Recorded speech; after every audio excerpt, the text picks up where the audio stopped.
Hello, introduce yourself, please. I'm David Sимпсон. I came to Donetsk from the United States of America. What was your motivation? Why have you decided to come here to Donetsk? I have a long history with Russians and the area in general. Back in 92 to 95, I spent 3 years in Riga, Latvia with the Central Intelligence Agency and the U.S. Office of Naval Intelligence. We brought a lot of different military equipment out of there back to the United States. I met my first wife there. My second wife was Russian, also from Riga. All of my friends were Russian. And over the years, as I went back to the United States, I watched the U.S. foreign policy change. I watched the different administrations become increasingly hostile to Russia. And I began to question a lot of the stuff that we had been told over the years. And you compound it with things like 9/11 and the direction the country's gone in invading other countries, where our main export has become death instead of any kind of real direct sort of help to people. I saw enough of that and decided to come and help. What are your impressions of Donbas? Is it your first visit? Yeah, it was my first visit here. I mean, I've lived obviously in Russia and the greater sort of Eastern European area, but it was my first visit to Donetsk. I was impressed with the beauty of the city, the standard of the people, and constantly trying to continue to have cultural projects going on in the middle of all this war. Daily they're shelling. Almost daily somebody gets killed out on the other end of town. And yet these people are still having concerts, they're still having theater, they're still having museums and different projects going. So it's sort of surrealistic in a way, and it's a testament to the integrity and the character of the people in this city. It's a beautiful thing. What are your plans, working plans, or maybe just plans for life here in Donetsk? At this time I work with the government of the DNR. I advise on different things, and I also help out in different media events. We hope to encourage a lot of different people internationally to come and take a look at it for themselves. We know that Janusz Putkanin is going to stay up to the victory. What about you? That's a good question. It will depend upon how things go, and it'll depend more or less upon the situation as to the stability factor here. Once we get this country off the ground and it becomes its own republic, possibly a merger between the DNR and the LNR and becomes an actual Novorossiya, I don't think anybody's in any hurry to leave here. Let's put it that way. If to talk about ordinary Americans, what is their attitude to this conflict? That's something we should touch on. One of the things I pointed out in another interview is that I had an email from a friend back in the U.S., highly educated university person, and they were confused as to even where I was at. And this is a person who spent years in university.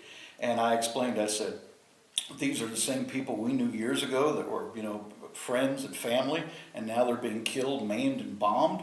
And it's our tax dollars paying for it. And he was like, well, we don't see any of that on the American TV. And I said, yeah, there's a good reason for that. The Western media is pretty much blacked out, and we hope to kind of change that a little. We hope to be able to invite different media groups and people that are sort of, if you will, neutral or on the fence, and have them come and take a look at things in person.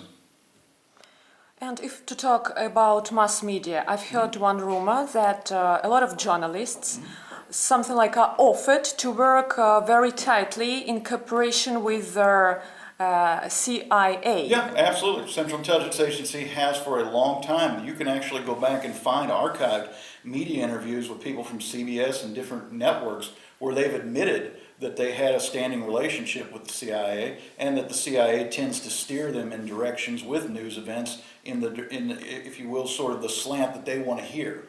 Also, recently there's been situations involving the Pentagon as well as other agencies in the government where they have funds established to pay reporters to do research and fact-finding. In other words, if you will, in the history of America, corruption kind of started with corporations coming into government, and then they would come out of government and go back in. They would come in, come out, and what happened was the government increasingly became full of corporate people.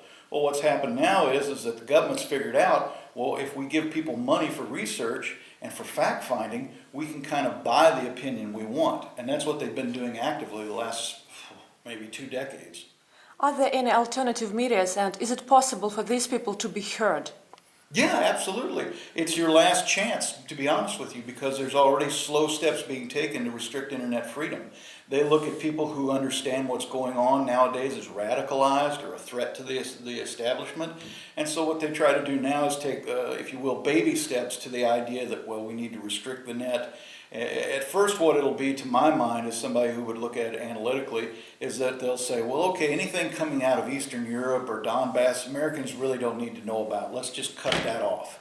And then the next step will be, well, anything that's critical of the government, let's just cut that off. So it'll be a slow, sort of progressive loss of freedom of the internet. But that is something they definitely have in mind, is controlling that internet, because that's the last stop for people to truly understand what's going on. Otherwise, you wouldn't know anything about this place. What was the attitude of your relatives, of your family, when they heard that you decided to come to Donbas? At first it was concern, and then I think it was anger. I think maybe they're going through several different steps. They pretty much told me they never wanted to talk to me again, see me again, or really cared what happened to me. And I was okay with that, because I've lived in America many years, and Americans have a different sort of character. For Russians, that sort of cruelty is unheard of in a family.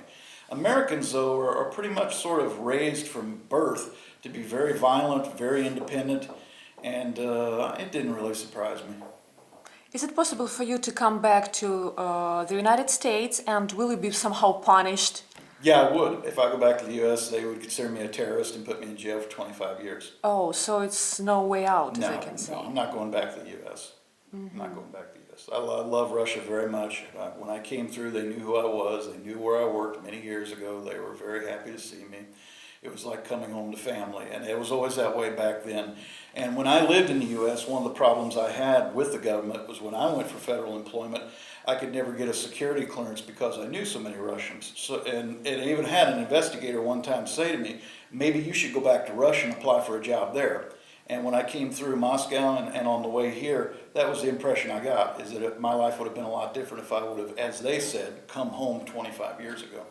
We know then for America there is an enemy, Snowden, like a truth teller, so maybe you will be the next person of such kind. Yeah, I would imagine I'm on their list, same as Edward. Yeah, if they had a chance, they'd grab me and they would do things to me, and then they would put me in jail. Yeah.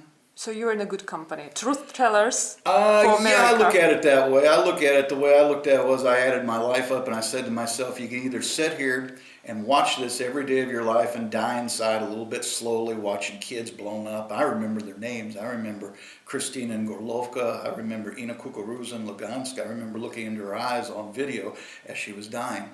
And I look at those things and think about my tax dollars paying for them. And I said, that's not how I'm going to end my life. The last 10 years, 15 years of my life, I'll spend it trying to stop this any way I can. Have you seen already the destructions? Maybe you have heard the shelling? Yeah. When I first got here, I did a really stupid thing. I took a taxi driver, and he was a nice guy. He took me out to Avtorskaya region or neighborhood here, and the place is so totally destroyed. You can watch this on a video and you see maybe one house destroyed. When you go there physically and see whole apartment buildings destroyed, just apartment after apartment blown out of a building, homes, when you go to that region, they have nice homes just like they do in America with a yard and everything, and there are just acre after acre of those homes destroyed. If you start building right now, you might need 10 or 15 years to rebuild, parts of this area. It's truly terrible what's happened here. And it's the pathetic part is it's American tax dollars that paid for it. And again, if to come back to America problems, Yeah.